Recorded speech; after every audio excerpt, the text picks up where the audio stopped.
Oi gente, tudo bem? Meu nome é Ellen Novaes e hoje nossa lição número 13, Construindo sobre a Rocha. Na lição de hoje nós vamos estudar sobre a história que Jesus fala sobre o tempo do fim, em que muitas pessoas vão chegar até Jesus e vão falar: Senhor, nós profetizamos em teu nome, nós expulsamos demônios, nós fizemos grandes maravilhas. E Jesus então vai responder: afaste-se de mim, nunca vos conheci. E então, no seu discurso, Jesus inclui ali a parábola das duas casas. Ele fala que o homem prudente é aquele que constrói a sua casa sobre a rocha. Nesse contexto, desceu chuva, correu o rio, soprou o vento e a casa ela não foi destruída, porque ela foi edificada sobre a rocha.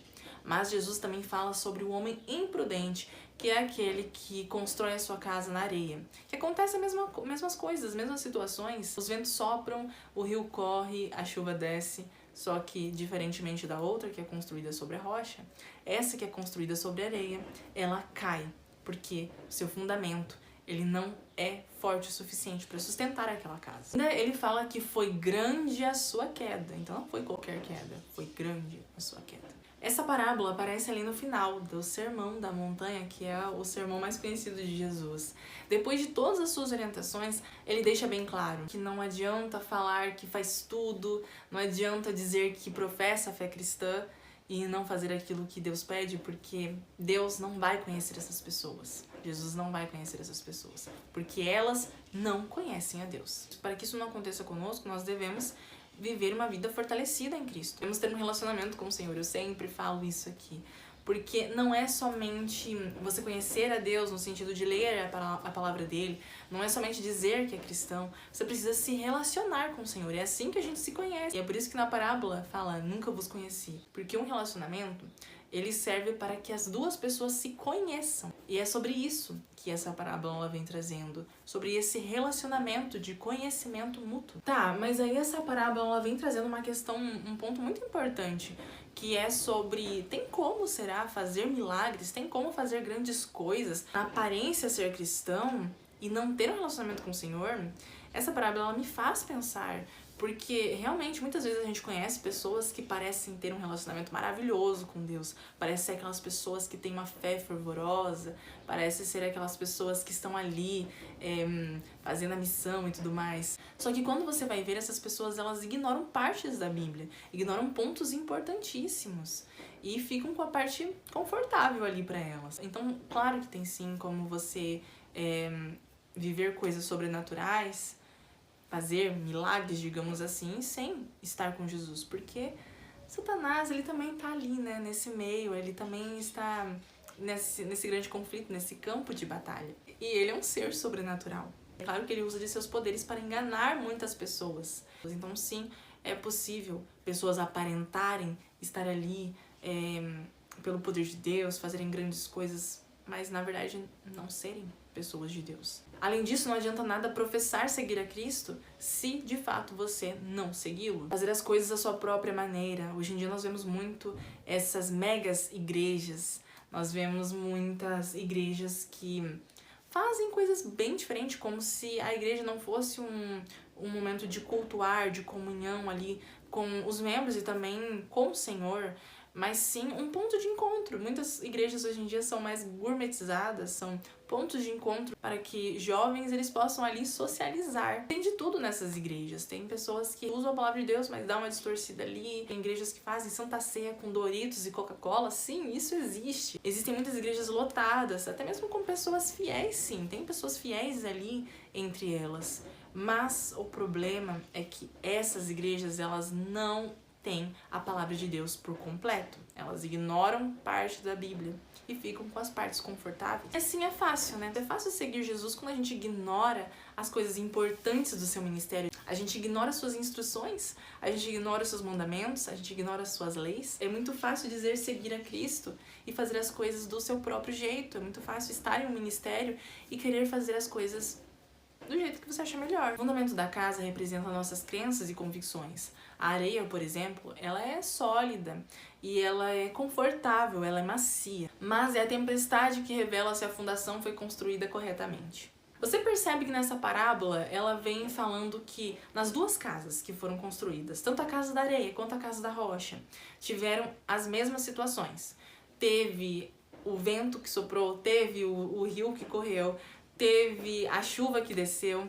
Então as duas passaram pela mesma situação. A diferença foi os fundamentos que sustentavam essas casas. Tantas coisas podem acontecer com qualquer pessoa. Qualquer pessoa está sujeita nesse mundo a sofrer por um problema de saúde, a sofrer pela separação de um casamento, a sofrer por rejeição da família, perder o emprego, questões financeiras sendo prejudicadas, sofrer perseguição, mas é o relacionamento com Deus que determina como que essa pessoa vai lidar com isso. É esse relacionamento que é a base para conseguir vencer e passar por esses obstáculos. É por isso que a mesma situação com pessoas diferentes tem reações diferentes, porque são pessoas que lidam de formas diferentes e que construíram, tiveram um passado diferente, tiveram uma construção diferente em suas vidas. Por isso é preciso cavar fundo. Debaixo de toda aquela areia que você vê na praia, se você for pro deserto, por exemplo, tem a rocha. Para você chegar até a rocha, você precisa cavar. E o trabalho, o processo de cavar é difícil, é demorado, não é fácil cavar. Então, por isso que é um processo ali que realmente demanda esforço. Da mesma forma, o relacionamento com Deus, ele demanda esforço. Esse processo de cavar, esse processo de encontrar a rocha, significa o quê? Significa ouvir a palavra de Deus, obedecer a palavra de Deus, ter um relacionamento com Deus, estar sensível à voz do Espírito Santo, assim como a gente falou na lição passada. Um pouco a cada dia. Afinal, como eu disse, o processo de escavação ele não é fácil. Então, realmente, é cada dia ali cavando profundamente para encontrar a rocha. Não é só sobre gostar da palavra de Deus, é sobre praticá-la, praticar a justiça de Deus. Até chegar à tempestade, as duas casas elas não aparentavam muita diferença, mas foi a tempestade que deixou claro a diferença de cada uma dessas casas. E é interessante que esse simbolismo ali da rocha não é qualquer coisa. Jesus é a rocha. Paulo disse que Jesus é a rocha. Paulo mesmo fala sobre Jesus ser a rocha. Ali quando Moisés estava com o povo de Israel na peregrinação, em um momento Deus falou para ele bater na rocha para que a rocha desse água. Isso representa muito o que aconteceu posteriormente de Jesus ser atingido em nosso lugar. Jesus é a pedra angular, a pedra rejeitada. Então é sobre você cavar profundamente essa areia, cavar tudo aquilo que é superficial para que você encontre Jesus. Cavar não é fácil, mas vale a pena. Só que você precisa estar disposto para isso. Pode ter certeza que os resultados realmente farão muita diferença na sua vida. Pode ter certeza que esse processo de escavação vai fazer muita diferença em sua vida. Seu relacionamento com Deus vai mudar muito quando você passar de ser um cristão superficial que fica ali na areia para ser um cristão aprofundado, de verdade. Para que quando chegue o fim, quando Jesus retornar, ele não diga, não vos conheço, nunca vos conheci. Mas para que ele olhe para você e fale, eu te conheço, filho meu. Vamos para casa?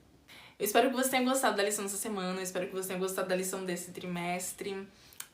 Foi muito bom estar com vocês durante esse trimestre, mas eu preciso dizer para vocês que para o próximo semestre nós não vamos dar continuidade na lição da Escola Sabatina Jovem. Eu, como sempre, sou muito sincera com vocês aqui e eu tenho percebido uma grande dificuldade em relação a produzir os vídeos da lição da Escola Sabatina, devido a eles terem uma vida útil muito curta, que é somente aquela semana. Então, por exemplo, eu dedico muito tempo para criar um vídeo da lição da Escola Sabatina. É tempo dedicado ao roteiro, ao estudo da lição, afinal eu não posso vir aqui falar qualquer coisa, eu tenho que estudar o que eu vou falar. É tempo dedicado à gravação do vídeo, é tempo dedicado à edição do vídeo, é tempo dedicado na hora de postar, thumbnail e tudo mais. E toda essa dedicação, ela serve ali somente para esse período, somente por 7 dias. Afinal, por exemplo, nós estamos na lição 13, semana que vem você vai querer assistir a lição 1, você não vai querer assistir a lição 13. E todo esse conhecimento passado aqui, ele vai ficando para trás, as pessoas não vão querer mais assistir esses vídeos lá na frente. Somente vão assistir nesse período ali dessa semana. Então, para que eu possa ser mais inteligente com o meu tempo e também cumprir o propósito que eu acredito que Deus tem para mim, eu vou continuar sim com o canal. Vou continuar falando de Deus, porque é isso que eu gosto de fazer, eu amo fazer isso. Mas eu quero que esses vídeos, eles tenham uma vida útil mais prolongada, sabe? E eu espero você, então, no próximo vídeo. E eu agradeço você por ter acompanhado a lição da Escola Sabatina nesse trimestre. E eu espero você nos próximos vídeos aqui do canal.